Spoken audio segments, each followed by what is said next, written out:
ओम गणेशाय नमः। जय सिया राम।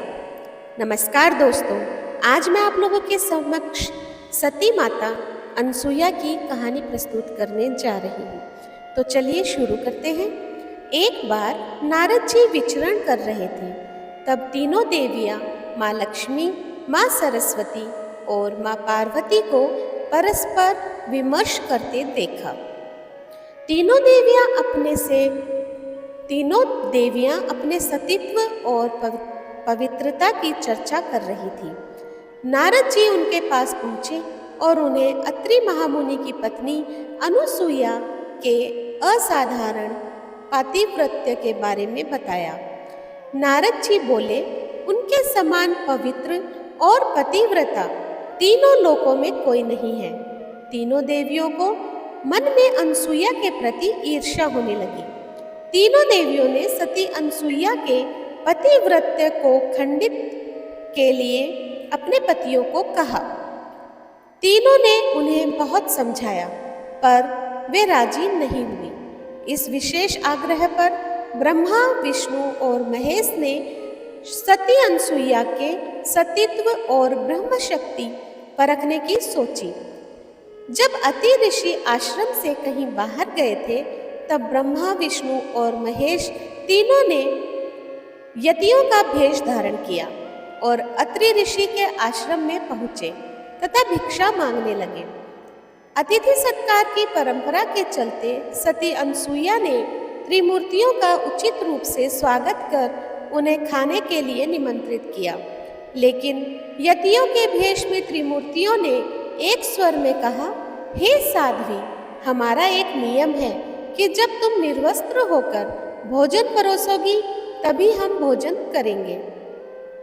अनसुईया असमंजस में पड़ गई कि इससे तो उनके पतिव्रत्य के खंडित होने का संकट है।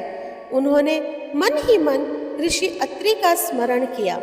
दिव्य शक्ति से उन्होंने जाना कि यह तो त्रिदेव ब्रह्मा, विष्णु और महेश है। मुस्कुराते हुए माता अनसुईया बोली, जैसी आपकी इच्छा। तीनों यतियों पर जल छिड़ककर उन्हें 3 प्यारे शिशुओं के रूप में बदल दिया। सुंदर शिशु देखकर माता अनसुईया के हृदय में मातृत्व भाव उमड़ पड़ा। शिशुओं को स्तनपान कराया, दूध भात खिलाया, गोद में सुलाया। तीनों गहरी नींद में सो गए। अनसुईया माता ने तीनों को झूले में सुलाकर कहा, तीनों लोकों पर शासन करने वाले त्रिमूर्ति मेरे शिशु बन गए। मेरे भाग्य को क्या कहा जाए। फिर वह मधुर कंठ से लोरी गाने लगी। उसी समय कहीं से एक सफेद बैल आश्रम में पहुंचा। एक विशाल गरुड़ पंख फड़फड़ाते हुए आश्रम में उड़ने लगा और एक राजहंस कमल को चोंच में लिए हुए आया और आकर द्वार पर उतर गया। यह नजारा देखकर नारद जी, लक्ष्मी जी, सरस्वती जी और पार्वती जी भी आ पहुंचे।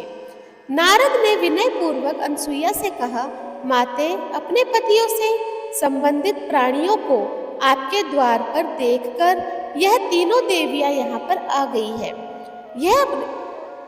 यह अपने पतियों को ढूंढ रही थी। इनके पतियों को कृपया इन्हें सौंप दीजिए।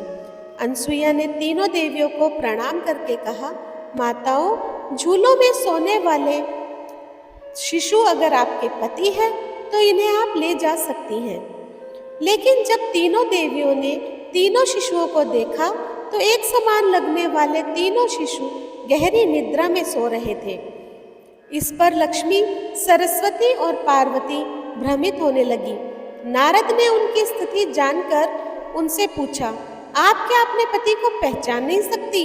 जल्दी से अपने पति को गोद में उठा लीजिए। देवियों ने जल्दी से एक एक शिशु को उठा लिया। वे शिशु एक साथ त्रिमूर्तियों के रूप में खड़े हो गए। तब उन्हें मालूम हुआ कि सरस्वती जी ने शिव जी को, लक्ष्मी जी ने ब्रह्मा जी को और पार्वती जी ने विष्णु जी को उठा लिया है। तीनों देवियां शर्मिंदा होकर दूर जा खड़ी हो गई। तीनों देवियों ने माता अनसुईया से क्षमा याचना की और यह सच भी बताया कि उन्होंने ही परीक्षा लेने के लिए अपने पतियों को बाध्य किया था। फिर प्रार्थना की कि उनके पति को पुनः अपने स्वरूप में ले आए। माता अनसुईया ने त्रिदेवों को उनका रूप प्रदान किया। तीनों देव सती अनसुईया से प्रसन्न हो बोले, देवी वरदान मांगो।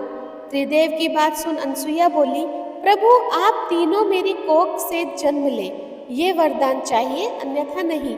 तभी से वह माँ सती अनसुईया के नाम से प्रख्यात हुई तथा कालांतर में भगवान दत्तात्रेय के रूप में भगवान विष्णु का, चंद्रमा के रूप में ब्रह्मा का तथा दुर्वासा के रूप में भगवान शिव का जन्म माता अनसुईया के गर्भ से हुआ। मतांतर से ब्रह्मा के अंश से चंद्र, विष्णु के अंश से दत्त तथा शिव के अंश से दुर्वासा का जन्म हुआ। तो दोस्तों, आज मैंने आप लोगों के समक्ष माता अनसुईया की बहुत ही पवित्र कथा प्रस्तुत की है। अगर आपको पसंद आई हो तो इस चैनल को सबसे ज़्यादा से ज़्यादा सब्सक्राइब कीजिए और शेयर कीजिए। धन्यवाद।